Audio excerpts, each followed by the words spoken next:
Olá a todas e todos, me chamo Silvia Araújo, sou psicóloga e advogada, membro da Comissão de Perícias Forenses da OAB Pernambuco, professora universitária. Tenho cabelos e olhos castanhos, cor parda e o pano de fundo é no tom neutro na cor cinza claro.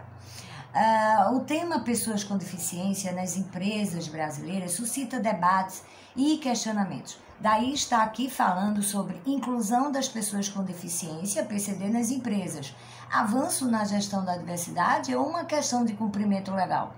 O relatório da ONU sobre deficiência e desenvolvimento de 2018 aponta que mais de 1 bilhão de pessoas no mundo vivem com alguma forma de deficiência e que essas pessoas estão em desvantagem, pois as pessoas com deficiência muitas vezes acabam desconectadas, vivendo isoladas e enfrentando discriminação. No Brasil, conforme divulgado pela Secretaria da Pessoa com Deficiência, vinculado ao Ministério da Mulher, da Família e dos Direitos Humanos, 45,6 milhões de pessoas, ou seja, 23,9% da população brasileira, possui algum tipo de deficiência. Óbvio que as dificuldades encontradas por esses indivíduos, principalmente em questões relacionadas ao trabalho e educação, não diferem aqui no Brasil daquelas apontadas pelo relatório da ONU de 2018. O acesso ao ensino básico é dificultado não só pelas barreiras arquitetônicas, mas também pela falta de profissionais de educação qualificados para lidar com alunos com deficiência, somado a isso a falta de recursos assistivos que facilitariam o aprendizado, podendo ser um fator decisivo, segundo Silva e Carvalho, para a evasão escolar.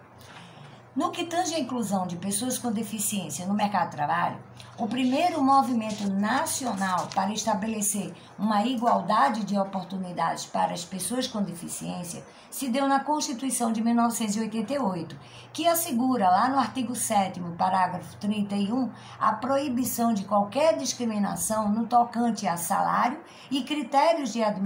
admissão do trabalhador portador de deficiência. A Convenção 159 da Organização Internacional do Trabalho,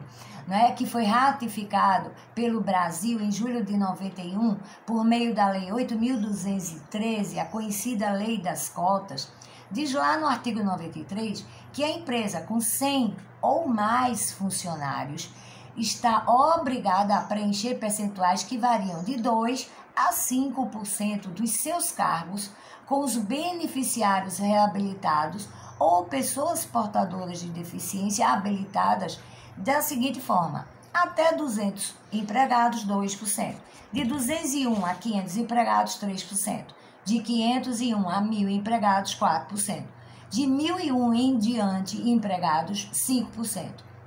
Observa-se, porém, que foi a partir da Lei 7.853 de 89, que dispõe sobre a Política Nacional para a Integração da Pessoa Portadora de Deficiência, que foi regulamentada pelo Decreto 3.298, de 1999, traz um suporte legal, ele se torna mais amplo, de modo a garantir a equiparação de oportunidades no acesso à saúde, educação e trabalho. No âmbito da inclusão da pessoa com deficiência no trabalho formal, cumpre destacar a Instrução Normativa da Secretaria de Inspeção do Trabalho 98/2012, voltada para a fiscalização e cumprimento por parte dos empregadores das normas destinadas à inclusão no trabalho das pessoas com deficiência e beneficiários da Previdência Social habilitados, Apesar desses aparatos legais, percebe-se que o mercado de trabalho brasileiro ainda se mostra resistente à inclusão da pessoa com deficiência. Estudiosos como Garcia, em 2014, e Monteiro e outros, em 2011, diz que um dos motivadores desse cenário é a concepção preconceituosa e estereotipada sobre a deficiência está associada à ideia de dependência e incapacidade. Essa visão de que a pessoa com deficiência é menos produtiva e, portanto, irá gerar menos lucro para a empresa, é pautada em uma série de ideias pré-concebidas, enraizadas em nossa sociedade, como demonstra o estudo de Carvalho Freitas e Marques, onde, em pesquisas com empresas brasileiras, eles verificaram que os empresários asseveram que nem todos os setores são adequados ao emprego de pessoas com deficiência. Outro fator importante que não pode ser deixado de lado é que a falta de convivência com pessoas com deficiência mantém mistificadas essas concepções sobre incapacidade dessas pessoas de alcançar os padrões exigidos pelo mercado. Nesse sentido, você tem alguns autores, inclusive Ribeiro e Carneiro, que dizem que mesmo para aquelas empresas que buscam se adequar à lei, incorporando pessoas com deficiência em seu quadro de funcionários, existe uma tendência de seletividade nessas contratações, ou seja, uma preferência por PCD que requer menor adaptação do ambiente do trabalho, consequentemente, gerando menor ônus para o empregador. Assim sendo, o trabalhador com deficiência, como visto, será alocado em função de sua deficiência e não de acordo com as competências profissionais que ele detém. Aliado a isso, ao baixo interesse do empresariado brasileiro em assumir os compromissos estabelecidos por lei para a inclusão de pessoas com deficiência, está a deficiência e a fragilidade de políticas públicas adequadas para qualificar profissionalmente essas pessoas, o que torna ainda mais desigual a competição por vagas de emprego junto a pessoas de desenvolvimento típico. Aí a questão que não deixa calar: como fica essa tão propagada responsabilidade social das empresas e a empresa inclusiva? Não se duvida que o esforço de adaptação, gente, se encontra fundamentalmente no próprio sujeito com deficiência, já que apenas aqueles que se ajustam aos níveis de normalidade dominantes no meio social, laboral, é que são contratados.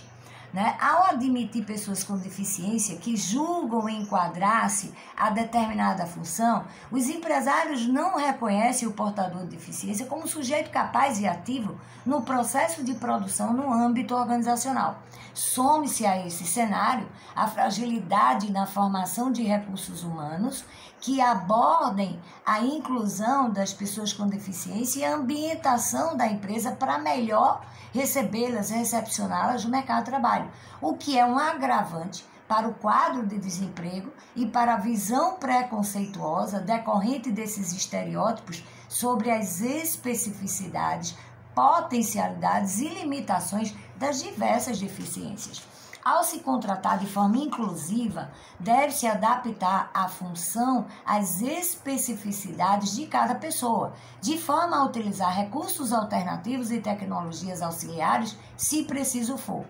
Não se pode esquecer que há também as barreiras funcionais, que dificultam a inclusão das pessoas com deficiência. Nessa categoria, você inclui as arquiteturas inadequadas,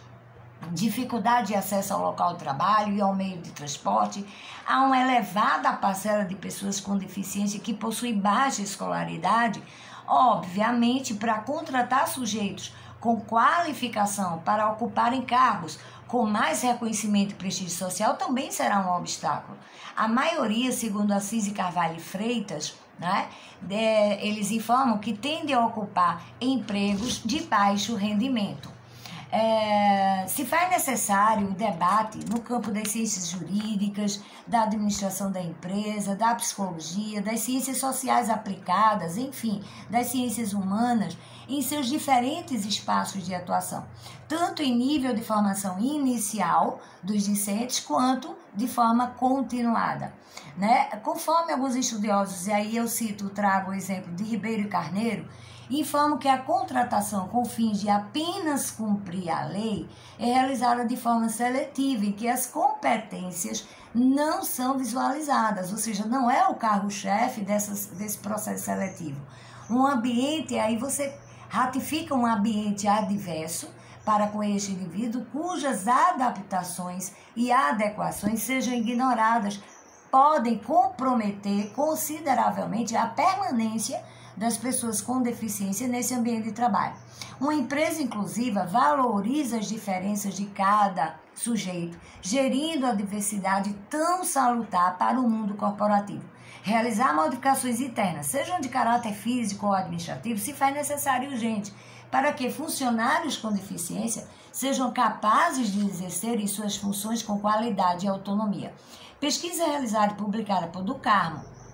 Gila e Quitério em 2020, tão recente, com empresas brasileiras, constatou que os funcionários com deficiência ainda ocupam uma parcela muito próxima ao mínimo requerido por lei, o que pode indicar uma falta de confiança na capacidade produtiva das pessoas com deficiência. A forma como essas pessoas são direcionadas aos postos de trabalho evidencia o que persiste a concepção, a ideia sobre a limitação das pessoas com deficiência que as colocam em desvantagem com os demais funcionários e restringe suas potencialidades. Também foi detectado por esse estudo uma clara distinção,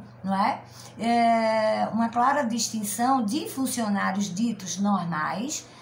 daqueles que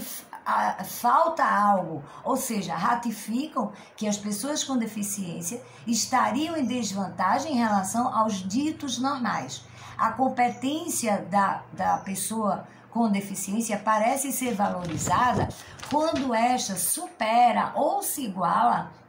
ao desempenho daquela considerada pessoa normal. Podemos, de forma empírica, inferir que o movimento das empresas nacionais parece caminhar para a contratação de pessoas com deficiência mais para atender a um preceito legal do que efetivamente corroborar com a inclusão ou diversidade, pois, ao se falar em diversidade, está se falando inclusive de pessoas com deficiência, assim como gênero, raça, credos, orientação sexual, enfim. Está se falando de gente. Abraço em todas e todos.